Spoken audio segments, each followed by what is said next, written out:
Vamos a mirar la primera epístola universal de San Pedro, por favor, capítulo 1. Vamos a comenzar con versículo 14. Dice Pedro: como hijos obedientes, no conformándoos con las concupiscencias que antes teníais estando en vuestra ignorancia, mas como aquel que os ha llamado el santo, semejantemente también vosotros sed santos en todo proceder.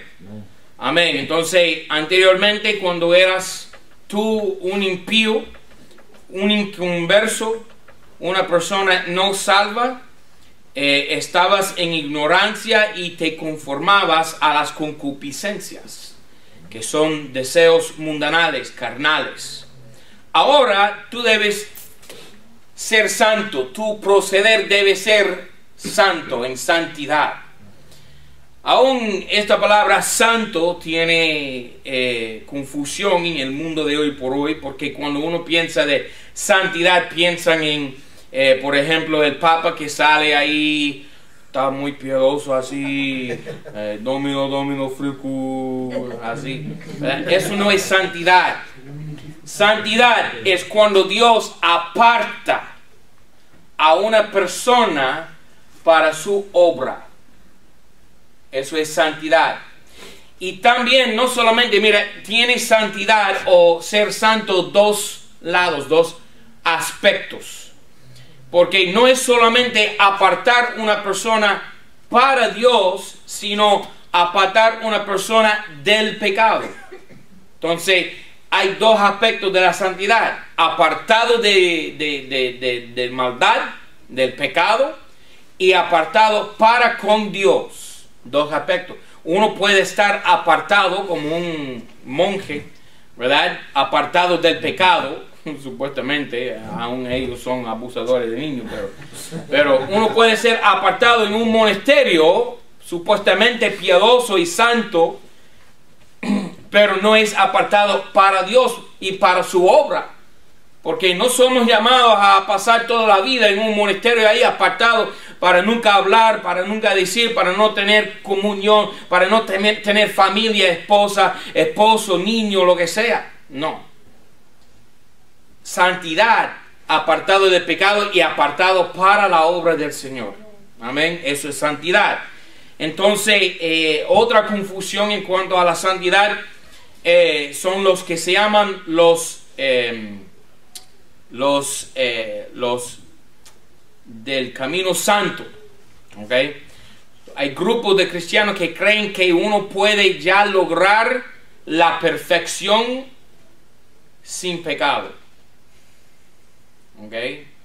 Creen que han llegado ya a un estado sin pecado aquí en este mundo. Son locos. ¿Okay? Se han engañado a sí mismos, dice Juan, en 1 de Juan capítulo 1. Si uno dice que no tiene pecado, se ha engañado a sí mismo, dice Juan. Entonces son engañados y son mentirosos, porque la realidad es que ellos pecan, nosotros todos pecamos todos los días. Y no hay remedio hasta que dijo el cristiano más grande, más ilustre, más célebre en toda la historia de la cristiandad, el apóstol Pablo, dijo que yo sé que hay en mí, es decir, en mi carne, pecado. Y no hay remedio. Dijo Pablo: ¿quién me librará de la carne de este pecado? Dijo Pablo: doy gracias por el Señor Jesucristo. Entonces, el único que nos puede hacer santo, tan santo que ya no tenemos que bregar con la carne, es el Señor Jesucristo en el rapto de la iglesia. Y hasta que venga Jesucristo del cielo, tenemos que seguir luchando en contra de esta carne pecaminosa todos los días de la vida. Y también hay confusión, porque hay los que piensan que la santidad es un requisito para poder ganarse la salvación. No. la santidad no es requisito para ganarse la salvación.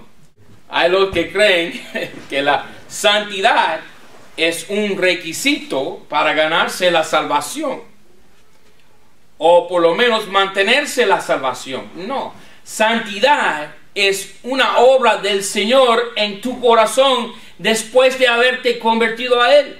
Si el requisito de la salvación es la santidad, nadie nunca sería salvo. Amén. Ningún momento. Porque es imposible, somos pecadores. Y Cristo vino para salvar no a los justos, sino a los pecadores y llamarlos a arrepentimiento. Amén. Amén. Entonces, ¿qué es entonces la santidad que Pedro nos llama ahora? El Señor nos llama a ser santo. ¿Qué santidad? Es lo que dije, apartado.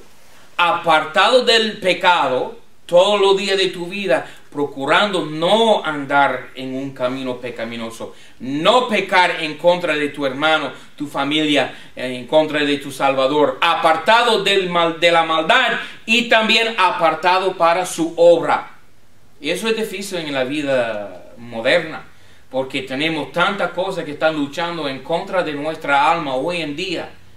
Estamos en el trabajo y hay nada más una pila de impíos en el trabajo que están blasfemando al Señor y maldiciendo su nombre y viviendo en pecado, y salimos del trabajo y vamos al mundo, y en el mundo hay también maldad, tremenda maldad en todos lados. Y tú vas a la tienda, a Walmart, y allá en la tienda hay personas pecaminosas ahí, y en todos lados somos estamos rodeados por pecado.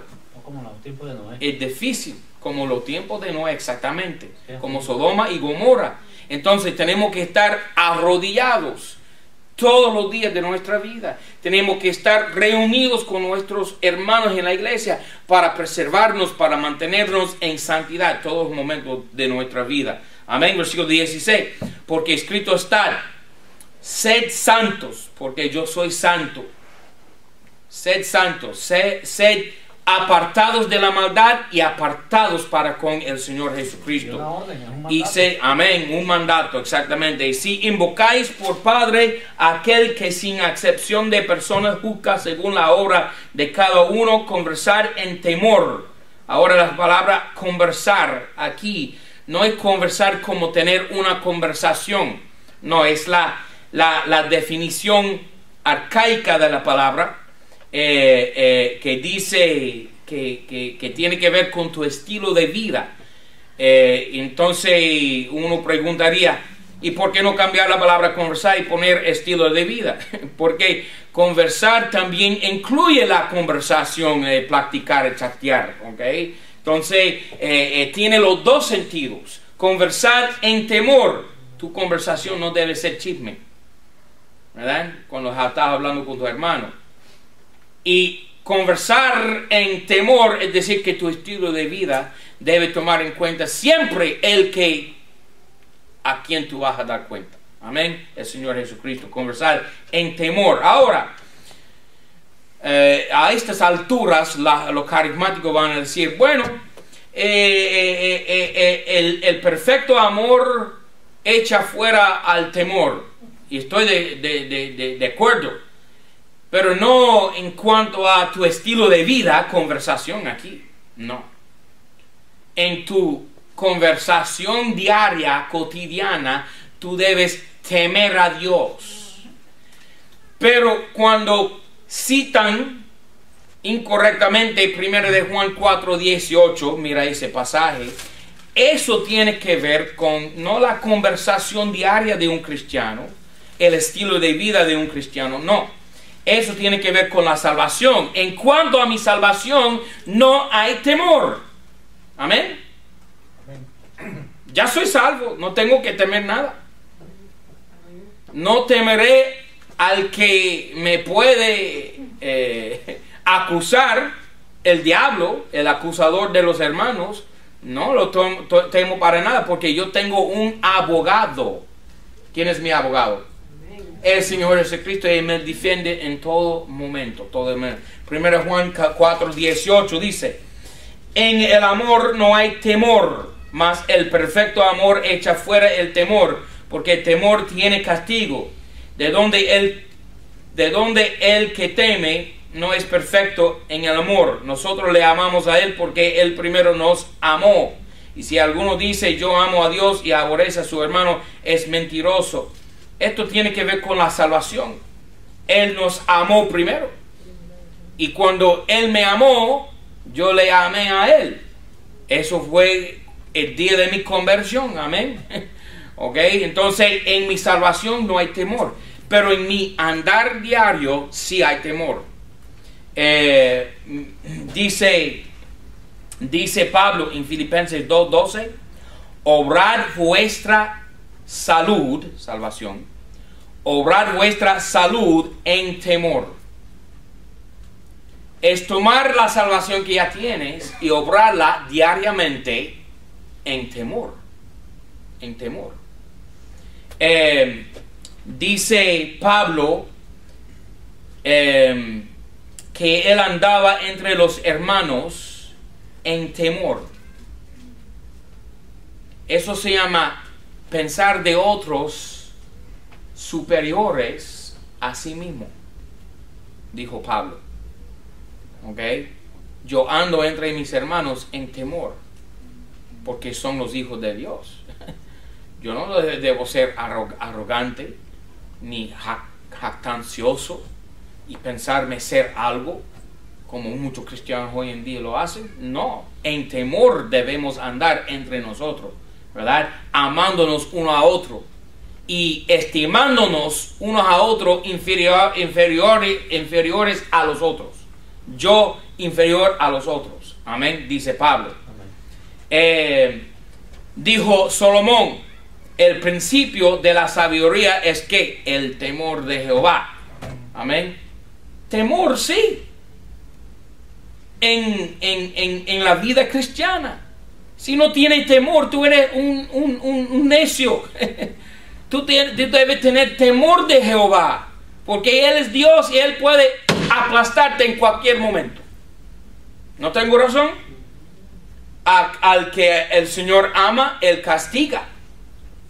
Y si no eres castigado por Dios, tú eres ¿qué? Bastardo. Un bastardo, un adulterino, como dice Pablo en Hebreos. Adulterino. Mira 1 Corintios 5. 1 Corintios 5. 1 Corintios 5. Sí, temor. Por supuesto. El perfecto amor echa fuera el temor. Sí, estoy de acuerdo en cuanto a mi salvación. Pero en cuanto a mi andar diario, tengo que temer a Dios. 1 Corintios 5:10. Discúlpeme. 2 Corintios 5. 2 Corintios 5:10. 2 Corintios 5:10. Porque es menester que todos nosotros comparezcamos delante del tribunal de Cristo, para que cada uno reciba las cosas hechas en su cuerpo, según lo que hubiera hecho, sea bueno o sea malo. Así que, conociendo el terror del Señor, persuadimos a los hombres, mas a Dios somos hechos manifiestos, y espero que también en vuestras conciencias como hechos manifiestos. ¿Qué dice el terror del Señor? ¿Cuándo? En el tribunal de Cristo. Si tú debes temer. Amén. Volviendo a Pedro. Tú vas a dar cuenta al Señor Jesucristo. Y no vas a perder la salvación, pero puedes perder muchos premios, ¿verdad? Y tú puedes ver a tus seres amados lanzados en el lago de fuego. Amén. Y no, eso se llama temor. Temor. Dice Pedro, versículo 17, conversar en temor todo el tiempo de vuestra peregrinación. Somos peregrinos en este mundo. Somos en una peregrinación, peregrinaje. ¿Okay? ¿Para dónde vamos? A una ciudad celestial. A una ciudad celestial. Estamos en camino a llegar a nuestro destino. No hemos llegado todavía. Y si tú estás poniendo raíces firmes en este mundo, has equivocado. No debes tener raíces. Un cristiano no tiene raíces firmes en este mundo. ¿ok? Porque muy pronto nuestras raíces vamos a ser arrancados por las raíces y llevados al cielo, amén. Entonces no ponga raíces profundas aquí en este mundo para nada. 18, sabiendo que habéis sido rescatados de vuestra vana conversación. Ahí está la palabra conversación bien explicada, ¿no? Como tú vivías anteriormente, la cual recibiste de vuestros padres, no con cosas. Entonces, cuando tú andabas conforme a tus padres, tus antepasados, ¿verdad? Las tradiciones de los hombres, las tradiciones de la religión, las tradiciones de tu nación, ¿ok? Tú andabas malamente, en pecado. Ahora fuiste rescatado de esa vana conversación, no con cosas corruptibles, como oro o plata. Entonces, todo el oro en el mundo no te puede salvar del infierno. Todo el dinero en el mundo no te puede salvar del infierno. Todo salió hoy en la prensa, una revista esa de Forbes o algo así, Forbes, la lista de las 10 personas más influenciosas, ¿así? ¿Bien? Influyentes. ¿Ah? Influyentes. Las 10 personas más influyentes en el mundo.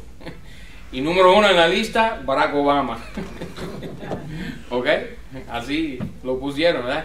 Pero toda esa influencia que tiene Barack Obama no es suficiente para salvar tu alma del infierno. Él sí te puede dar unos cupones de alimentos, no hay problema. Pero no te puede salvar del infierno. Amén. Amén. No con cosas corruptibles como oro o plata, mas con la sangre preciosa de Cristo, como de un cordero sin mancha y sin contaminación. Anteriormente la iglesia católica vendía lo que se llama indulgencias. Cuando la moneda en el buzón suena, otra alma del purgatorio vuela. Entonces, echando monedas en el buzón, ¿verdad? Estás salvando almas, ¿verdad? Y si fuera así, nunca tuviésemos que predicar la calle más, repartir ni un tratadito más. Nada más tenemos que ya todo el mundo buscar un buen trabajo, ¿verdad? Ganarse mucho dinero, seamos millonarios todos y salvar a todo el mundo. ¿No es así? ¿Verdad? Mas con la sangre preciosa de Cristo, y eso es lo que predicamos, la sangre de Cristo, como de un cordero sin mancha y sin contaminación, ya preordenado ciertamente de antes de la fundación del mundo. ¿Qué? El cordero, pero manifestado en los postrimeros tiempos por amor de vosotros. Entonces, antes de la fundación del mundo, Dios tenía en la mente, por su mismo Hijo, el cordero inmolado, salvar al mundo antes de la fundación del mundo. Eso se llama la presciencia de Dios. Dios sabía la posibilidad de que el hombre cayera por el pecado. Ya tenía planificado crear al hombre, poner el hombre en lugar de Satanás, porque Satanás era el dueño de este mundo, iba a ser el dueño de este mundo, y poner el hombre en vez de Satanás. Y Adán fue coronado como el rey de este mundo, tener señorío sobre este mundo. Y sabía Dios que iba a caer Adán en el huerto, desobedeció a Dios, pero ya Dios tenía planificado su cordero, su Hijo Jesucristo, para inmolarse por los pecados de este mundo antes de la fundación del mundo. Uno no debe confundir esa realidad con otra inventada por lo que se llaman los calvinistas, que dicen que las personas impías fueron elegidas por Dios antes de la fundación del mundo, ser perdidas, y las personas salvas fueron elegidas por Dios antes de la fundación del mundo para ser salvas. No, Dios no hizo eso. todas las personas que son salvas en tiempo, no antes del tiempo. Y un ejemplo de eso es Pablo. Pablo en Romanos 16 dice, hablando de sus parientes salvos, dice, saluda a Junia y otro pariente, no me acuerdo su nombre, pero a Junia, mis parientes que fueron en Cristo antes de yo, dijo Pablo. Como si todo el mundo es elegido antes de la fundación, ¿cómo ellos podían ser salvos antes de Pablo? Porque somos salvos en el tiempo, no en la eternidad pasada. ¿Okay? Pero Cristo sí, el Cordero fue inmolado antes de la fundación del mundo. Pero en la predestinación de Dios, Dios sí sabía quiénes iban a ser salvos. En la predestinación de Él, bueno, solamente. Eso es una inquietud que tienen muchos, ¿no? Realmente yo creo que Dios en su presciencia ni aún sabía quiénes eran los que iban a ser salvos. Lo que creo yo que la persona perdida, Dios no lo conoce porque dijo, quítate de mí, maldito, nunca te conocí, dice Dios. Entonces Dios no tiene conocimiento de una persona perdida, ¿no? Pero eso es otro asunto para otro día. El versículo 21. ¿Okay? Cristo, es cierto que Cristo fue elegido por su Padre antes de la fundación del mundo. Amén. 21. Que por medio de Él creéis, por medio de Cristo, el Cordero preordinado. Por medio de Él creéis en Dios. ¿Cuándo? En el tiempo. El cual le resucitó de entre los muertos y le ha dado gloria, para que vuestra fe y esperanza sea en Dios. Cristo fue glorificado ¿cuándo? En la resurrección. ¿Okay? Le dio gloria en la resurrección. Entonces la gloria de Cristo no es solamente su segunda venida, sino también su resurrección, que es la prueba de su divinidad. ¿Okay?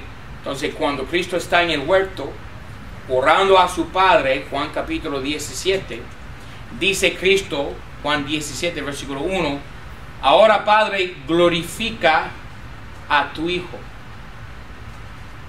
¿Y qué está diciendo Cristo? Levántame de los muertos, porque la gloria de Cristo es su resurrección y también su segunda venida. Las dos cosas son la gloria de Cristo. Y hemos de participar en su gloria en la segunda venida. Pero aquí dice Pedro muy claramente que la gloria de Cristo es su resurrección, porque no ha llegado todavía. Él tiene ya gloria en su estado resucitado. ¿Me explico bien? Ok. Entonces, para vuestra fe y esperanza sea en Dios. Entonces, tenemos fe en Cristo por la resurrección. Tenemos esperanza en Cristo por la resurrección de los muertos, de entre los muertos. 22. Habiendo purificado. Entonces, nuestra purificación es un estado presente, no es futuro. Fuimos purificados por la sangre del Señor Jesucristo, purificados por Él, habiendo ya purificado, dice, habiendo purificado vuestras almas en la obediencia de la verdad. Entonces, si tu alma es ya purificada, tú eres salva. No puedes perder la salvación porque no hay impureza. ¿Dónde? En tu alma. Tu cuerpo todavía lleva la naturaleza pecaminosa. Tu cuerpo, la carne pecaminosa. Pero tu alma es purificada ya, dice Pedro. No puede ser más claro que eso. Tu alma no tiene pecado, no lleva pecado. Es regenerada, es salva, es pura, sin mancha, sin pecado. ¿Quién? Tu alma. Tu alma. No puedes perder la salvación porque tu alma es perfecta y salva eternamente. Habiendo purificado vuestras almas en la obediencia de la verdad, por medio del Espíritu, para un amor hermanable. Entonces ahí está el futuro. El pasado es purificado ya. El futuro para un amor hermanable. Entonces, el Señor te salvó para que tú fueses, ¿qué? Un hermano amoroso para con otros que te necesitan. Es el gran defecto de muchos cristianos. Piensan que realmente nadie me necesita, nadie me quiere, nadie me ama, yo no sirvo para nada, ¿cómo voy a ayudar? Y de allí embarcan para proseguir sus propios vicios en rebelión contra Dios. La realidad es que tu misma presencia en un culto es de gran estima en los ojos de Dios y los otros hermanos. Y nunca hubiera eso.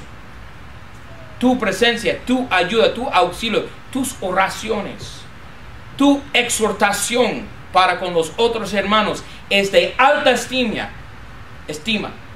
de alto precio, y nunca menosprecia el valor que tú tienes con el Espíritu Santo.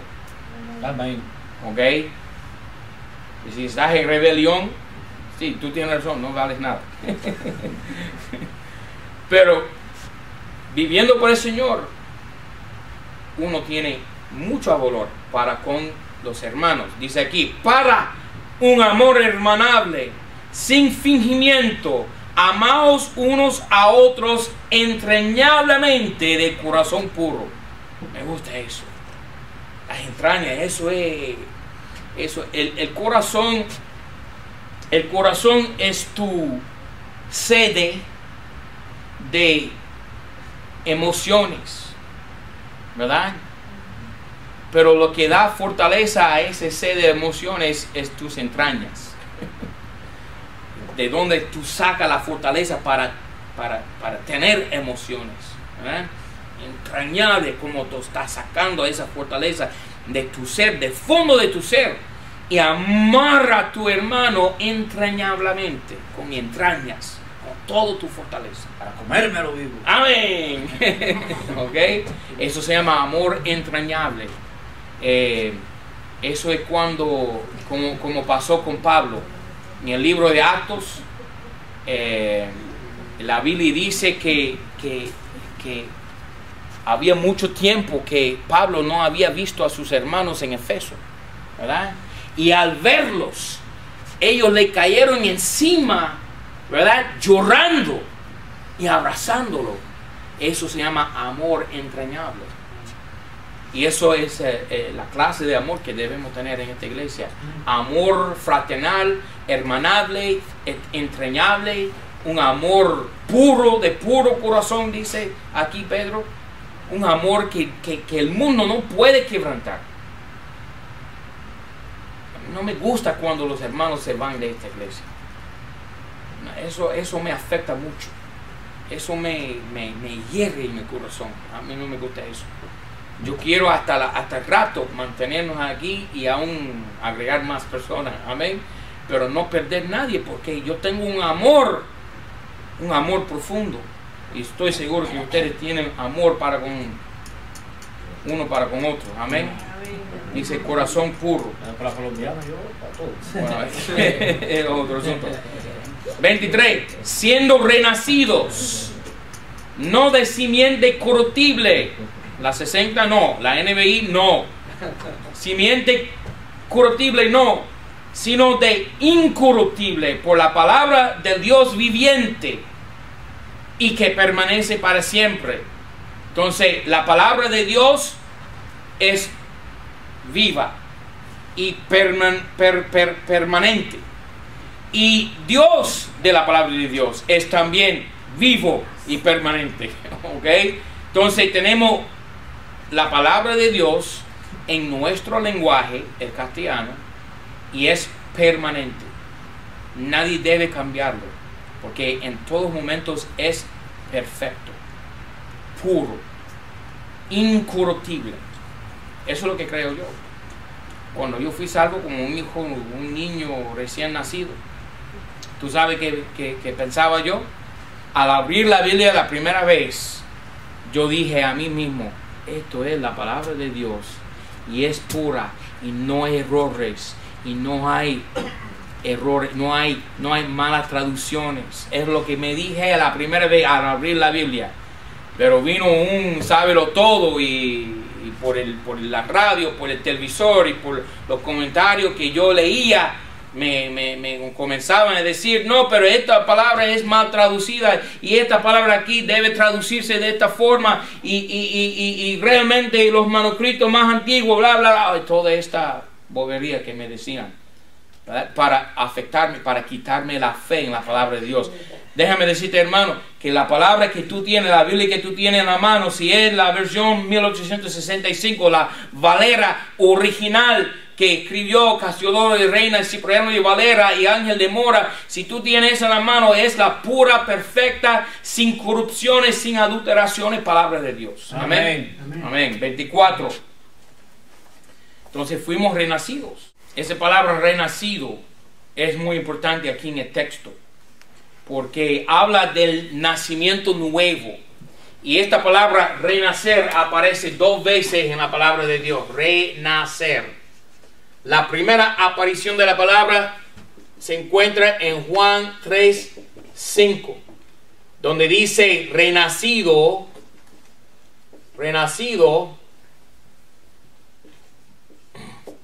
por agua y espíritu. Entonces, la Iglesia Católica quiere decir que aquí renacer por agua y espíritu, que aquí el agua es bautismo. No. De la madre, de la mujer, ¿no? Ok. Primero que nada es el agua de la mujer, de la madre de María, o de tu madre, cuando naciste, aquí en este mundo. Ok. Es el agua de la mujer, hablando históricamente. Pero, gracias Señor, que tenemos la referencia cruz de 1 de Pedro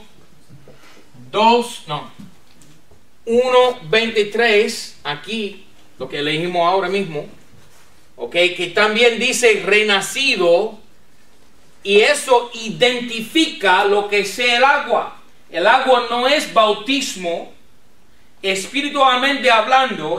La historia es que el agua de la madre, eso sí es cierto, en el pasaje Juan 3:5.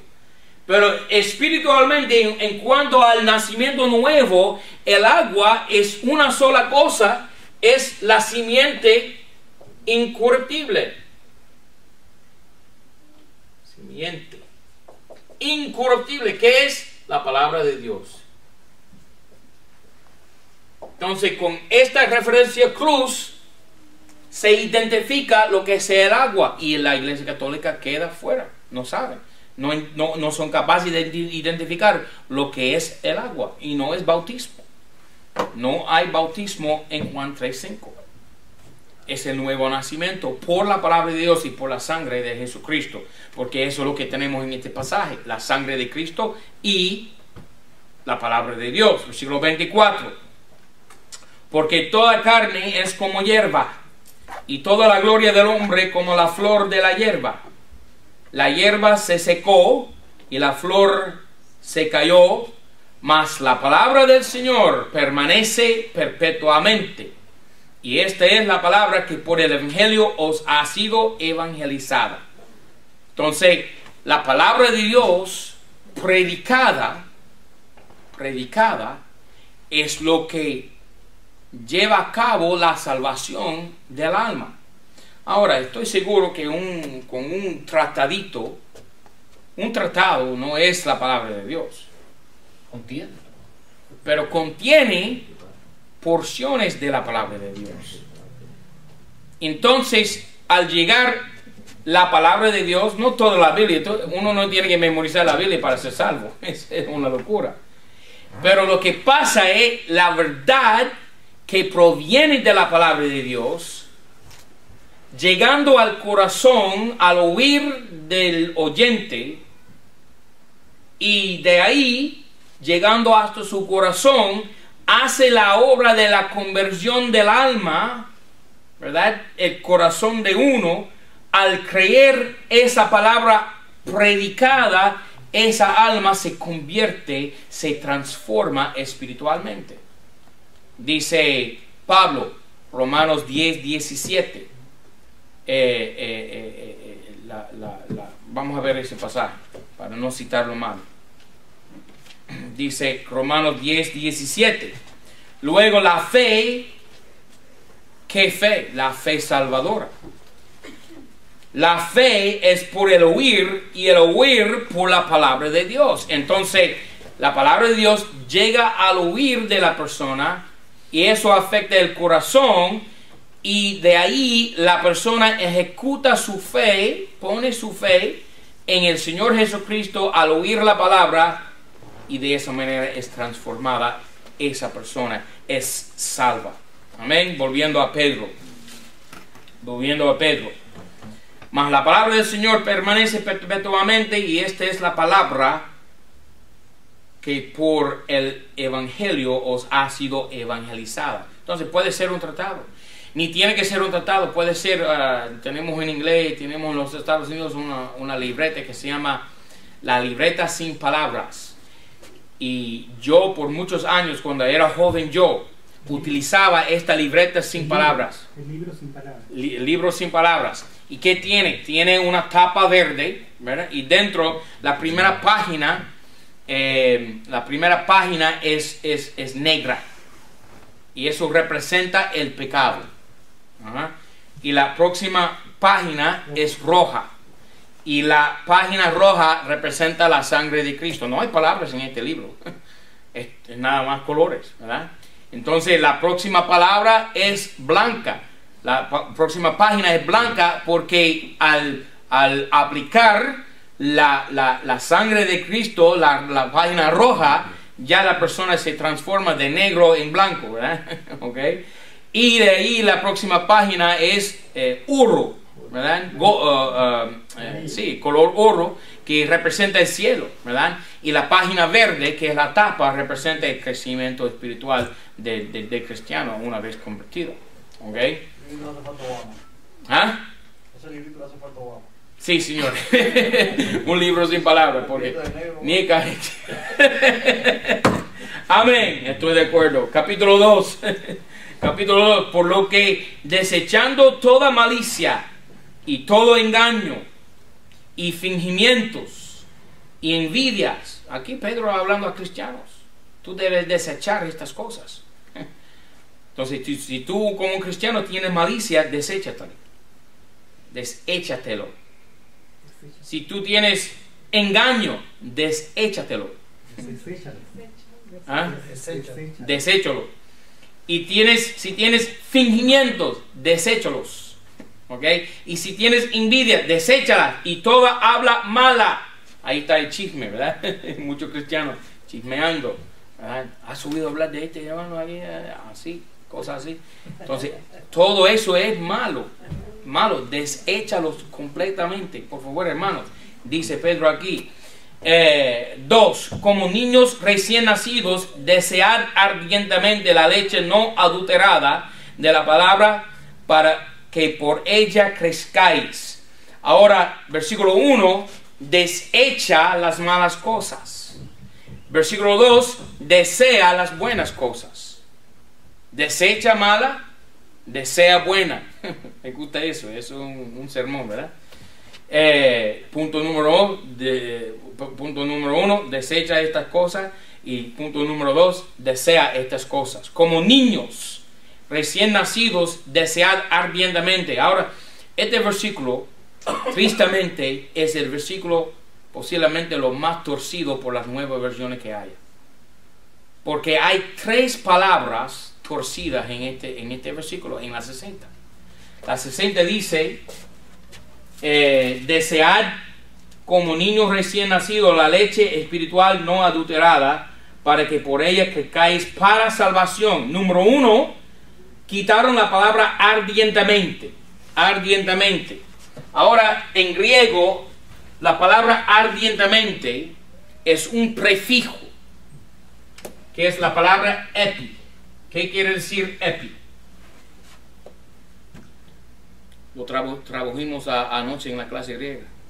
Epi. Todo. Sobre. Ok, entonces, esta es la palabra desear. Entonces, ¿qué dice Pedro? Sobre desear. Sobre desear. ¿Ok? Decimos sobrenatural. Lo natural es de la tierra. Sobrenatural es ¿qué? De Dios. Dios. Entonces, desear, ok, está bien, dice la 60, desear. Pero Pedro dijo sobre desear. Aún más. Entonces, en castellano puso Valera ardientemente. ¿Y por qué la 60 la quita? Quitó la palabra ardientemente. ¿Para qué? Ahí está en el griego la palabra epi. ¿Por qué quitar la palabra? Es una buena traducción de la palabra epi en griego. No hay problema. No entiendo por qué quitaron la palabra ardientemente. También otro error que hicieron en este versículo, quitaron la palabra. Dice aquí, desear ardientemente la leche no adulterada de la palabra. Ahí no está. 60. Desear como niños recién nacidos la leche espiritual no adulterada. Y ahí debe decir de la palabra, pero no lo dice. Para que por ella crezcáis para salvación. Quitaron la palabra. Ahora, y añadieron la palabra logican. Todo el mundo sabe que lagas quiere decir palabra. Ahí está, lógica. Está en todos los manuscritos griegos. ¿Por qué quitaron la palabra? Eso no tiene sentido. ¿Qué debe desear un niño recién nacido espiritualmente? Si no fuera la palabra de Dios, ¿qué cosa otra debe desear? Y este es uno de los pocos versículos. La cosa más importante, desear, quitaron del versículo. Este es uno de los pocos versículos que le quitaron y le añadieron al mismo tiempo. Ahora, la tercera cosa, añadieron a una palabra. Añadieron estas dos palabras.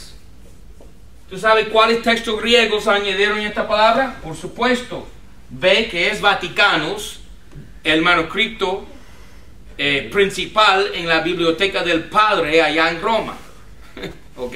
Por supuesto, el Papa enseña la salvación por medio de buenas obras. Crezcáis para salvación. ¿Ok? Y también el manuscrito Aleph, que es sinaítico. Esos dos manuscritos añadieron las palabras eis soterian, para salvación. Y eso no tiene sentido. Hay 3 adulteraciones a este versículo aquí. Imagínate, en un solo versículo. Entonces no tiene que buscar mucho para a encontrar adulteraciones en las versiones modernas. Ahí está en un solo versículo 3. ¿Ok? No tiene sentido. Nosotros, al convertirnos al Señor Jesucristo, somos como niños recién nacidos. ¿Y qué desea un niño?